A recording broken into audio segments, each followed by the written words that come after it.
ఈ 109వ కీర్తన మరి ప్రధాన గాయకుని యొక్క కీర్తనగా కనపడుతున్నది. ఈ దావీదు తన అనుభవంలో తను తెలియచేసిన సత్యం ఏంటంటే, ఉపవాసము చేత నా మోకాళ్ళు బలహీనమాయెను, నా శరీరము పుష్టి తగ్గి చిక్కిపోయాను. చాలామంది అంటారు, ఏంటి అంత పొట్ట వస్తుందంటే ఉపవాసుడి పొట్ట వస్తుందంటారు, ఉపవాసుడి ఒళ్ళు వస్తుందంటారు. ఇది వాక్యానికి విరోధం. ఉపవాసం ఉన్నటువంటి వాళ్ళు ఎలా ఉంటారంటే పుష్టి తగ్గి చిక్కి లేక మరి ఎలా ఉంటారంటే బలహీనమై ఉంటారు. ఎందుకంటే వారు అన్నం తినరు, నీళ్లు త్రాగరు కనుక అలాంటి ఉపవాసము శరీరానికి బలహీనత ఇస్తారు.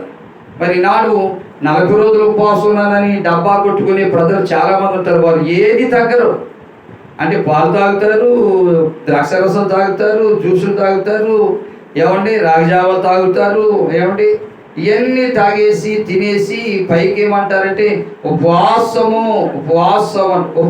ఉన్నటువంటి వ్యక్తి ఎలా ఉంటాడంటే పుష్టి తగ్గి క్షీణించి చిక్కిపోయినట్టుగా కనపడతారు.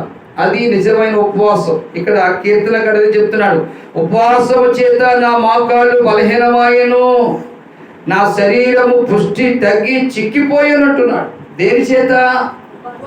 మరి ఎంతమంది మీరు ఉపవాసం ఉంటున్నారు? సుశీలమ్మ చెప్పాలి, ఉంటుందో లేదో. మీరమ్మగారు చెప్పాలా? ఉపవాసము చేత నా మోకాళ్ళు బలహీనమాయెను. నిజమైన క్రైస్తవులండి, ఆత్మ సంబంధమైన క్రైస్తవులండి వారంలో ఒక రోజు ఉపవాసం ఉంటారు. మరి మీరు ఎంతమంది ఉపవాసం ఉంటున్నారు చెప్పాలి? ఉంటున్నారా? వారంలో ఒక రోజు ఉపవాసం ఒక్కరు చెయ్యెత్తారండి. మరి మీరందరూ బాగా తినేసి కొత్తగా నిద్రపోతే ఎట్లా? దావీదు ఎందుకున్నాడు? అన్నం లేకున్నాడు ఉపవాసం. దావీదుకు రాజనగరం ఉంది, పెద్ద పెద్ద ప్యాలెస్లు ఉన్నాయి, రథాలు ఉన్నాయి, గుర్రాలు ఉన్నాయి, సైన్యాధిపతులు ఉన్నారు, సైనికులు ఉన్నారు, ధనం ఉంది, వెండి బంగారం ఉంది, ఐశ్వర్యం ఉంది. కానీ దావీదు ఎందుకు ఉపవాసం ఉన్నాడు? మనకి ఏది లేకపోయినా ఉపవాసం ఉండలేకపోతున్నాం ఎందుకు? ఉపవాసం ఉండాలి. వారంలో ఒక రోజు ఉపవాసం ఉండటం నేర్చుకున్నాడు. ఉప్మా తిని ఉపవాసం కాదు, పాలు తాగి ఉపవాసం కాదు. ఆ రోజు ఏది తినకుండా ఉదయం మొదలుకొని 3 గంటల వరకు ఉపవాసం ఉండండి.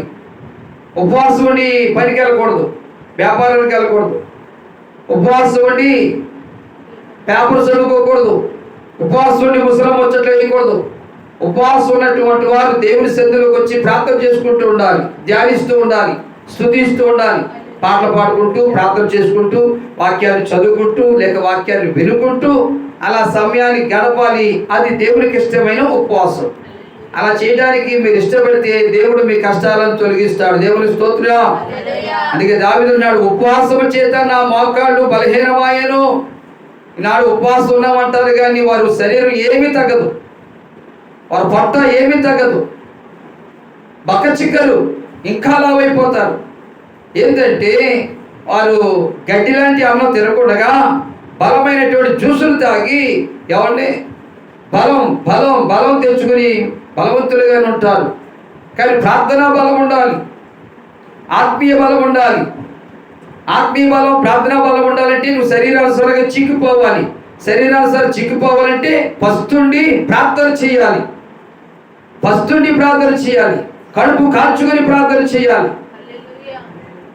ఈ అనుభవాలు చాలా మంది కూడా, ఏంటమ్మా పాపమ్మ గారు ఎక్కడికి వెళ్తారంటే ఉపవాస ప్రార్థన అయ్యారు, ఉప్మా తినేసావు కదంటే అంతేనయ్య గారు మేము ఏమంటాం.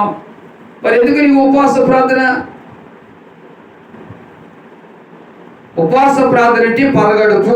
ఉపవాసం అంటే పరగడుపు, ఏది తినకుండా ఏది త్రాగకుండా ఉండటమే ఉపవాస ప్రార్థన.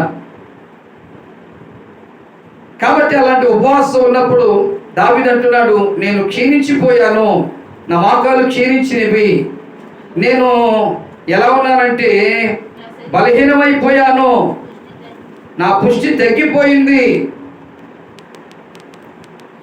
అది ఉపవాస ప్రార్థన వెలుగులున్న శరీర సంబంధమైన బలహీనత, కానీ ఆత్మ సంబంధమైన బలము వేరుగా ఉంటుంది. ఉపవాస ప్రార్థనలో ఆత్మ సంబంధమైన బలము అది సపరేట్ గానే ఉంటుంది. ఆత్మతో నింపబడతావు, ఆత్మతో వెలిగించబడతావు, ఆత్మతో నడిపించబడతావు, ఆత్మతో నీవు స్థిరపరచబడతావు ఎప్పుడంటే ఉపవాస ప్రార్థనల ద్వారా. దేవునికి స్తోత్రం చెప్పుదాం.